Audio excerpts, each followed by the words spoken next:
ఇన్ఛార్జిగా విచ్చేసిన సోదరులు శ్రీ గూడూరి ప్రవీణ్ గారు, గౌరవనీయులు జిల్లా పార్టీ అధ్యక్షులు పెద్దలు శ్రీ తోట ఆగయ్య గారు, మార్క్ఫెడ్ మాజీ అధ్యక్షులు సోదరులు శ్రీ లోక బాపురెడ్డి గారు, రాజన్న సిరిసిల్ల జిల్లా పరిషత్ మాజీ అధ్యక్షురాలు సోదరి శ్రీమతి అరుణ రాఘవరెడ్డి గారు, సోదరులు సెస్ ఉపాధ్యక్షులు తిరుపతి గారు, గౌరవనీయులు మన వేములవాడ మున్సిపల్ చైర్పర్సన్ మాజీ చైర్పర్సన్ సోదరి శ్రీమతి రామతీర్థపు మాధవి రాజు గారు, మా సోదరుడు ఏనుగు మనోహర్ రెడ్డి గారు, గౌరవనీయులు అట్లాగే గజానందరావు గారు, ఇంకా నేను చాలామంది పేర్లు చెప్పలేదు, వివిధ మండలాల పార్టీ అధ్యక్షులు, అట్లాగే సెస్ డైరెక్టర్లు, అట్లాగే మాజీ ఎంపీపీలు, మాజీ జెడ్పీటీసీలు, సింగిల్ విండోల అధ్యక్షులు, గ్రామ శాఖల అధ్యక్షులు, గౌరవ సర్పంచులు, గౌరవ ఎంపీటీసీలు, గౌరవ కౌన్సిలర్లు, పేరు పేరున నేను ఎవరెవరో పేర్లు చెప్పలేదో వాళ్ళందరూ మనసులో మాత్రమే తిట్టుకోండి, బయటికి తిట్టవద్దని కోరుతూ అందరికీ నమస్కారం, అందరికీ స్వాగతం. ఇప్పుడే జీవన్ రెడ్డి సాబ్కు నేను చెప్తున్నా, అన్న మీరు నాకేం మిగిలియలేదు, అన్నీ మీరే చెప్పినారు అని చెప్పిన. చెప్పాలనుకున్న ముచ్చట్లన్నీ మీరే చెప్పినట్టు ఒక పని చేయండి, మీరు పార్టీ పరంగా చెప్పండి అన్నారు. అందుకే పార్టీ పరంగా మనం ఏం చేయబోతున్నామో రాబోయే 6 నెలలు అది వివరించే ప్రయత్నం కొంత మీకు నేను చేస్తాను. మీ అందరికీ తెలుసు, సరే ఇవాళ తెలంగాణ రాష్ట్రం ఏర్పడ్డాక ఒడ్డుకెక్కినాక ఎవరు పడితే వారు ఏది పడితే అది మాట్లాడవచ్చు. కానీ 25 ఏళ్ళ కిందట ఏప్రిల్ 27, 2001 ఒక 47-48 ఏళ్ళున్న ఒక బక్కపల్సన్ మనిషి, కులబలం లేదు, ధనబలం లేదు, మీడియా పవర్ లేదు, మజిల్ పవర్ లేదు. ఆనాడు రాజకీయం చూస్తే 3 ప్రధానమైన రాజకీయ పార్టీలు భారతదేశ రాజకీయ వ్యవస్థని, ఉమ్మడి ఆంధ్రప్రదేశ్ రాజకీయ వ్యవస్థని శాసిస్తున్నాయి.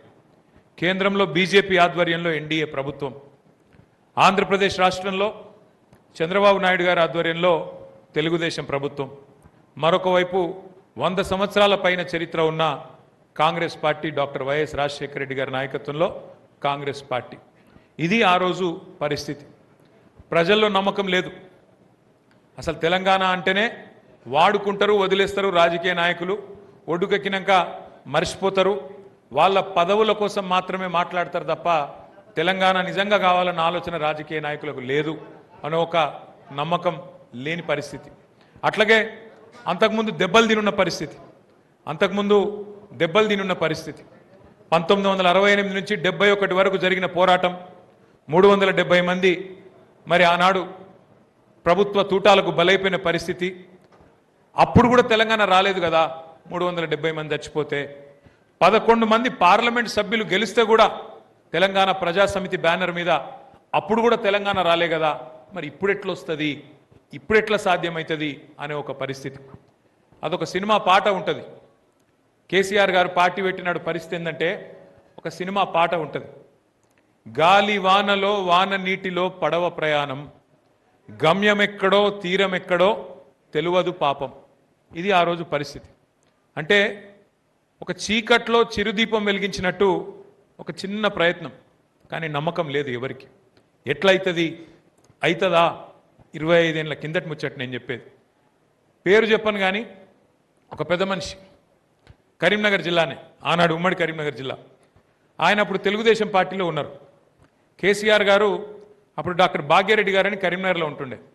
భాగ్యరెడ్డి గారికి చెప్పిండ్రు, నువ్వు ఫలానా పెద్ద మనిషిని తీసుకురా, మన పార్టీలో చేరితే బాగుంటుంది, ఆయన వల్ల లాభం అవుతుంది అని చెప్తే ఆ పెద్ద మనిషి దగ్గరికి భాగ్యరెడ్డి గారు పోయి మిమ్మల్ని సార్ రమ్మన్నారు, మీరు వస్తే బాగుంటుంది అని పిలిస్తే ఆ పెద్ద మనిషి అన్న మాట ఏంటంటే, కేసీఆర్ గారు మరి పార్టీ నడిపేంత శక్తి ఉందా ఆయనకు, మరి అంత ధైర్యం ఉన్నదా, మరి ఇవాళ రేపు రాజకీయాల్లో 4 పైసలు ఉంటేనే పని అవుతుంది, పైసలు ఉన్నాయా అని అడిగిండు ఆయన పెద్ద మనిషి. నువ్వు ఒక పని చేయి, నువ్వు వచ్చి కలువు కేసీఆర్ గారిని, కలిసినాక నువ్వు నిర్ణయం తీసుకో అని చెప్పాను. ఎందుకు చెప్తా ఉన్నా ఈ మాట అంటే ఒక విశ్వాసం లేమి, నమ్మకం లేదు. అవుతుందా, ఎట్లయితుంది, అయితే మంచిదే కానీ ఏమవుతుంది, ఎట్లయితుంది, ఇన్ని అనుమానాల మధ్యన ప్రయాణం ప్రారంభమైంది. మరి అక్కడి నుంచి ఇవాళ ఎక్కడి దాకా వచ్చినామో ఒక్కసారి దయచేసి ఆలోచన చేయండి. ఎన్ని ప్రతికూల శక్తులు, ఎన్ని ప్రతికూల పరిస్థితులు, వాటన్నిటినీ తట్టుకొని ఉమ్మడి ఆంధ్రప్రదేశ్లో ఈరోజు ఆంధ్ర తెలంగాణగా ఉన్న 2 రాష్ట్రాల్లో 2 ప్రాంతీయ పార్టీలు విజయవంతంగా 25 ఏళ్ళు నిలబడ్డ పార్టీలు 2. ఒకటి ఎన్టీ రామారావు గారు స్థాపించిన తెలుగుదేశం పార్టీ 1982లో, ఆ రెండవ పార్టీ మన నాయకుడు మన కోసం ఎగిరేసిన ఈ గులాబీ జెండా 25 ఏళ్ల కిందట. ఇవాళ మస్తు